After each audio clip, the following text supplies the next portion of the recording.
Conversations podcast.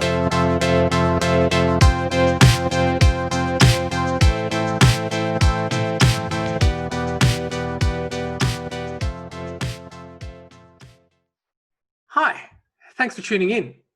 My name is Fatih and I'm the host of the Conversations podcast powered by All Graduates Interpreting and Translating Services. I really hope you're enjoying our podcasts. Please make sure to subscribe to our channels. You can find us on YouTube, Apple Podcast, Google Podcast, and Spotify. Now, if you have any topics you'd like me to cover, or if you have any guests you'd like me to interview, please send me an email with your ideas. My email address is fatih@allgraduates.com.au. That's Fatih, F-A-T-I-H, @allgraduates.com.au. Thanks again and enjoy today's episode. Hello and welcome to another episode of Conversations. Today I have with me Hayley Armstrong, who's the current managing editor of AUSIT's In Touch magazine, and joining us all the way from Guadalajara in Mexico. Hello, Hayley, how are you? Good, thank you. How are you? Good, thank you. And thank you so much for taking the time to join me today. I know that we finally managed to get the time right, so it's not too late for you and it's not too early for me. So thank you very much. How are things going in Mexico? Very well, thanks. I mean, same as everywhere else at the moment. We're in social distancing and all of that, but life seems to have taken on a new normal, as they're calling it here. And in addition to your translation work, and I just want to mention that you have your own business. You're currently based in Guadalajara, Mexico. You're already a very successful businesswoman. And on top of that, now you've got this lovely new responsibility of being the new managing editor of In Touch magazine. How's that going for you? It's been exciting and a learning curve, which has been great. It is an area that I've had an interest in for quite a while, and so it's very exciting to have been given the opportunity to take on the role and learn a whole new area that's related to, but not necessarily part of normal translation work. Have you had this kind of experience before? I mean, where does the curiosity come from of wanting to manage this magazine? Oh, good question. I think I just have an interest in the publishing world in general. I'm a bit of an avid reader. I usually have a few books on the go at once, and would like to have more involvement with literary translation. So far, I've been mainly business or legal translating or interpreting as well. And so it is just an area that interests me on a personal level, and why not take it on a professional level at the same time if the opportunity is there. How long has the magazine been around for? That is a good question. I actually don't know. But as far as I've been a member for quite a long time, since about 2007. And you know, it's at least a few numbers. I should look that up. No, I tried to looking at the previous issues online and it just kept going. And I was like, oh, yeah, okay. I think it's been quite a few years, because it used to, it used to show up in a paper version in my Mexican mailbox, and that was quite a few years ago. So it's got to have been at least 10 years, and if not more. I used to also enjoy very much getting it in the plastic A4 sheet and opening it up for the first time. You know, we can't really do that these days with a lot of magazines. We'll talk about what kind of platforms the magazine's available on a little bit later. Sure. So, is this do you have to be an AUSIT member to become the managing editor? I mean, how did you hear about this? What happened? Who was our previous editor? The previous managing editor was Melissa McMahon. She was in a team with Helen Sturgis and mine. I've forgotten mine's surname right now, but they were working as a team for the last 3 years or so, and Melissa McMahon has now moved on to a similar position at NATI, actually. Oh. And both her and Helen have done a really good job of sort of initiating me into the whole publication process. And the way I found out about it, yes, you do have to be an AUSIT member to be to take on this role, and also to be in the editorial committee. There's a committee attached to the magazine that helps with sourcing articles and contacting people for who might be interested in contributing articles.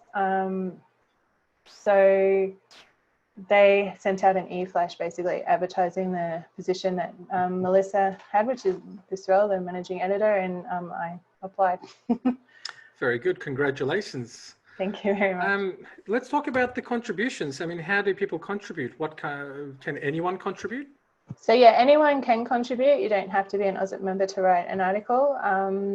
They can contact either me or Helen, which our emails are on the website. They're easy to remember too. It's oh, now I'm going to forget it. Helen's one is editor@ausit.org, and mine is intouch@ausit.org. Makes sense. That's very good. So yeah, if you contact either of us, or you know, even just the AUSIT office, that'll send us through. it'll find your way to find us eventually. So what kind of articles can we expect to find in InTouch? We have a couple of regular columns. So one of them, sort of one general theme, is practitioner stories. So anything interesting that's happened to someone who works in the translation and interpreting industry. They're usually interesting because it's you know, it's sometimes almost unbelievable what can happen to you, I guess, especially in interpreting type roles, and it's just interesting to share those stories with colleagues. And so that's one of the sort of regular themes. Another regular column that Melissa McMahon started up was the 3 quick questions. So we contact someone who's not necessarily a practitioner, it's more someone who's involved or works with translators and interpreters, and ask them 3 quick questions that they can answer easily about what it is that they look for when they're working with interpreters or translators, and what it is, you know, sort of, it depends a bit on the person, but something relevant to the work they're doing with translators and interpreters. Can you give me an example? Who was our 3 questions asked for this issue? Yeah, so I've got the issue out now. The person interviewed for the last 3 quick questions was Meena Stripathi, who works at the Administrative Appeals Tribunal. She's a lawyer and a member of the AAT Migration and Refugee Division. Yeah, I had a read of that. I like it how it's from the perspective of the service provider, and you know, talks about the importance of having an interpreter, but also what interpreters should be looking out for, and some of the challenges they might be facing, and what kind of strategies they could implement for that to have the most optimum outcome for all parties involved. So I found those 3 questions very useful. Thank you. Yeah, it is a good idea, because it is sometimes hard to know what people's perspectives are from outside your own field or your own set of colleagues. So yeah, I think it is a useful regular column that we've got there. I also think that, you know, being an interpreter and a translator can be quite lonely most of the time. And especially these days when we're all stuck at home and either doing telephone interpreting or video interpreting, especially if you're in Victoria. Some of the other states may have eased it a little bit, but generally around the world, it's become even more solitary. And to have, I think, some kind of, especially a social outlet as well, like this magazine, you know, to be able to flick through something and go, hang on, I'm not the only one. There are people out there like me, and it's really good to read their stories and have a look at different perspectives. And I also really enjoyed how it has an artistic side as well. You know, it's not just news about the interpreting world. Tell me a little bit more about this artistic side of it, which I really enjoyed. Well, that's where one of the articles in the previous issue actually was submitted by Jean Burke. She is an interpreter, I think a health interpreter, and she, I guess, relieves her stress with art. She's also an artist, so she sent us a few of her art engravings, I think they're called, and some poetry that she's written. And I thought that was exciting, you know, like that was a lot of fun. And then there was also another article submitted by a literary translator who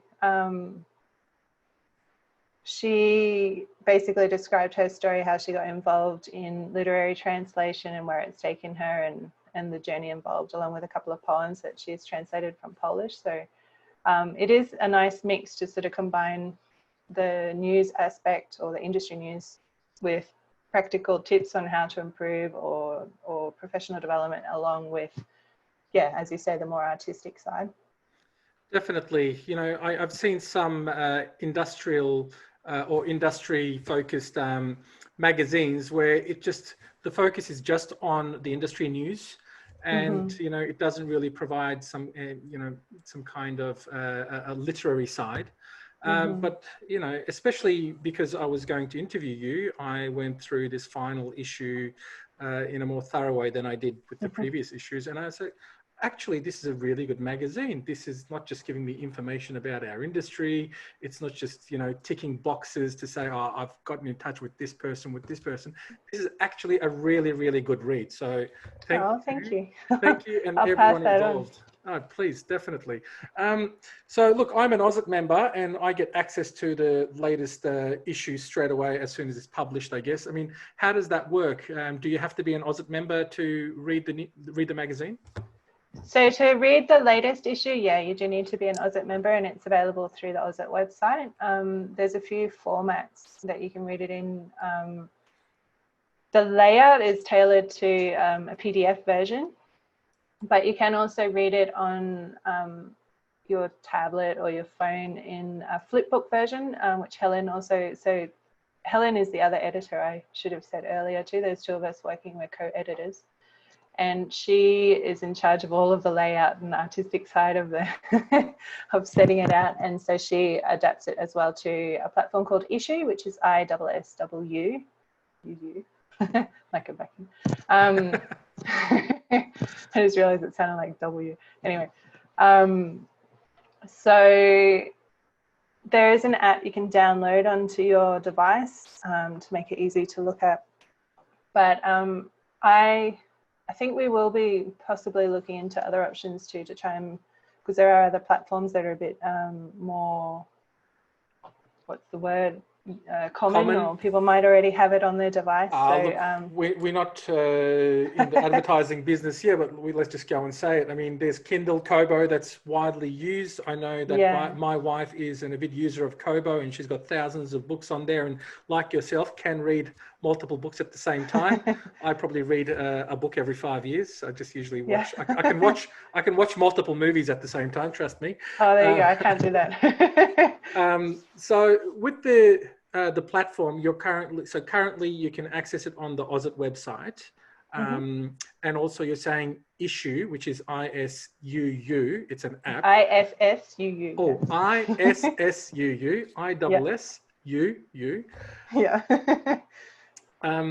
With that one, so how does the actual platform understand that you're a member or a non-member? I mean, how does it differentiate? So as a non-member, I can access previous issues, right?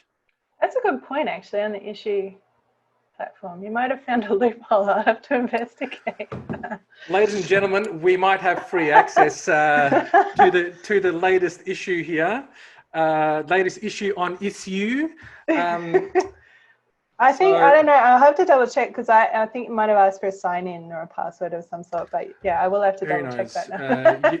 You heard it here, folks. Get on the app and see what you can do. But how often does the magazine come out? So it comes out 3 times a year. The publishing dates are the 1st of August, the 1st of December, and the 1st of April. Yeah, and what was I going to say? It was to do with the layout. Oh, in the flipbook version on the Issue site, there's 2 options too. So you can either see it more or less as a PDF layout, where you kind of have to, you know, zoom in and out. Or there is a button too that I discovered recently where you can read it as a blog format, which people might find useful. That option's there. I downloaded it onto my tablet a couple of days ago, and I really enjoy how you can just, flip it over. I did really like that, to be honest with you. And the thing with the membership, I guess 4 months is quite a long time, and it is. If you want to wait for the free version, you'd have to wait 4 months, and that might mean that some of the articles may be a little bit stale by then. Yeah. Look, some of them are ageless, and I guess you can read those at any given time over and over again. But some of them might be quite important to read at the same time. We do try and keep it topical as well. So often by 4 months, some of the information might be a bit old news. Is it? I think AUSIT's membership for this year was half price because of the current COVID situation. Yeah, I think you're right. So there you go, folks. You can get onto the AUSIT membership, and it's not just to support the industry. It's a great investment, even apart from the magazine. There's lots of benefits to being an AUSIT member. So indeed, but I think the magazine is also an added value as well now. And look, I don't think it might not even be the case that a lot of AUSIT members, let alone non-members, know that the magazine exists, to be honest with you. Yeah, I was always aware of it for a while, but mainly because I was surprised it would make it all the way to my Mexican mailbox, because sometimes the mail system here is a little bit slow. So I was getting it like 4 months late for a while. Oh wow! So your news must have been like 8 months late. Wow. Yeah. Oh no, I was a member, so I get it sent straight away. But yeah, it did still be 4 months late because of the mail system, which is why when it came out on the electronic version, I'm like, yes, electronic. Very good. So, folks, get on there and be a member and read the magazine. It is a beautiful read. Trust me. Can you give me some highlights from the current issue? Because this is your first issue that you've edited, right? So yes, I started in the role. So we had a phase in, phase out stage. So Melissa stayed on board to help me learn the ropes, and along with Helen, who is continuing to work in her co-editing role. And so I came on board halfway through the publication cycle. And now I'm learning the first part of the next cycle. The main highlights, the theme that we saw was recurrent throughout many of the articles, was to do with 2020, basically throwing crises at everyone continuously. So we had topics or articles around COVID, working under conditions to do with COVID-19 and the bushfire response. So that included things like, there was an article about working in the classroom virtually, that, people teaching translation and interpreting. Black Lives Matter was a movement that happened around that period too. So there are all these things that are happening. And the theme was business in a time of crises, I think is what we put. So, yeah. Well, can you give us a little bit of an insight on what we might get in the next issue? Or is that top secret? Yeah, top secret. No, we're still in the process of collecting submissions. So if any of your listeners would like to contribute, we'd be happy to hear from you. The deadline for submissions is the 1st of October. But it is looking like it might end up being another issue, sort of the trifecta, of 2020 crisis dealing. But we'll yet to see what theme comes about. But at the moment, some articles that are coming in are to do with, now I've got to remember. There is one we're looking at having a movie review. So I don't know, there's a translation related movie coming out the Translators. In September, actually. The Translators, yeah. So there might be a review of that. What else is there? because some of them, a lot of it too does depend a little bit on what comes in. Can I ask you, do you have plenty of contributions coming in? Are you ever stuck for articles or contributions? From what Melissa and Helen told me at the start of the cycle, often they feel a bit like, oh, we haven't got enough, and by the end they often have a bit too much. So sometimes articles do get deferred onto the ones that aren't time sensitive. Sometimes do go onto the next issue. So it does depend a little bit on what the topic is, but we're always happy to consider contributions, and we try and include as many as possible. Very good. So let's just repeat again, if you have anything to contribute, and it could be your experiences, it could be something that's art related, could be anything really. So contact yourself, and your email was intouch@ausit.org. Mm-hmm. Okay, or it was editor@ausit.org for Helen. Yeah, that's Helen's one. Yeah. Yeah, so either one of those will do. Send it your way. I'm also going to put the website on the description of the episode. So if you click on if you're watching us on YouTube, or if you're listening to us on one of the podcast channels, just click on the description and I'll put your email address there as well. So if anyone wanted to contribute, or if they wanted to ask you a question, they can reach you there. Yeah. We'd be very happy to hear from you. So you're doing this all the way from the other side of the planet.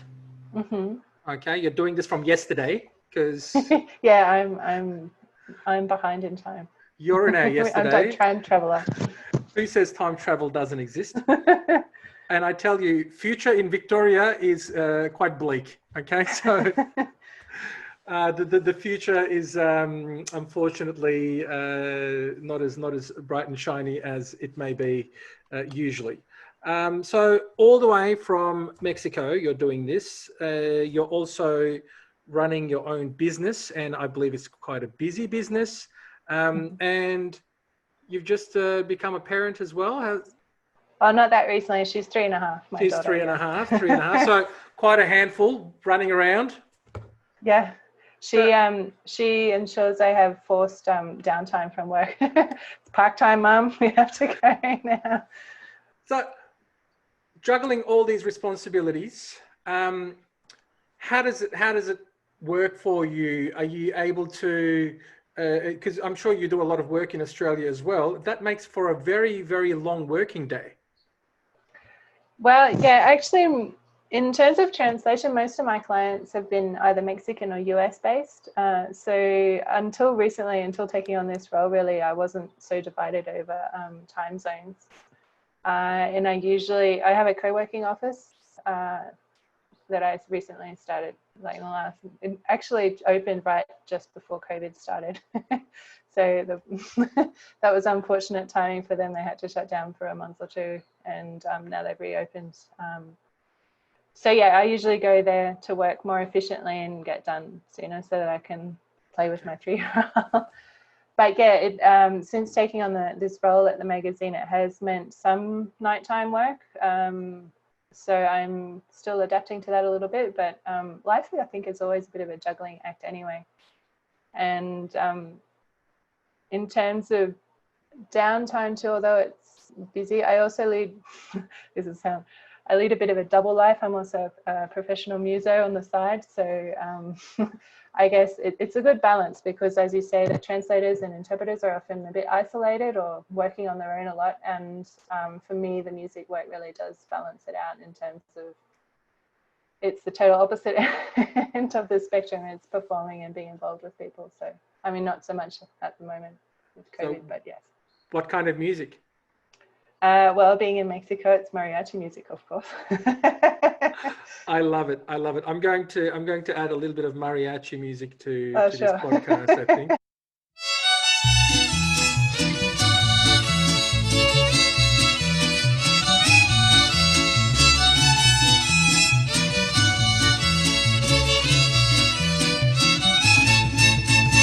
No te andes por las ramas, uy, uy, uy, uy, uy, uy. Camina trenecito que a Totonilco voy. Ya parece que en la estación da brinquito. I would love to see you in a mariachi outfit one day too. Yeah, I'm sure that can happen. We can. And do you come visit in Australia, or you just gone to Mexico and that's it? Yeah, no, I do go back and forth. So under normal circumstances, I try to spend 3 to 4 months of the year in Australia. But yes, at the moment, I'm not sure when I'll next be able to come visit. Well, hopefully when you're here next, we can catch up and have a coffee and maybe do this in person. That would be lovely. Because I look forward to having you on again at least 3 times a year to talk about every issue that is being published. Sure. Yeah, that would be wonderful. So when can we expect the next issue to be published? The next issue is due out at the start of December, or officially on the 1st of December, although sometimes it's a day or two either side. So yeah, sometime early December, I'd be happy to talk again. Looking forward to it.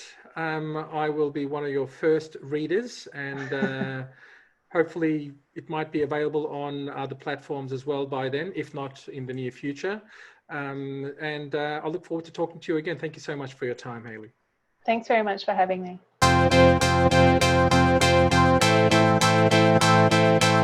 All Graduates Conversations Podcast.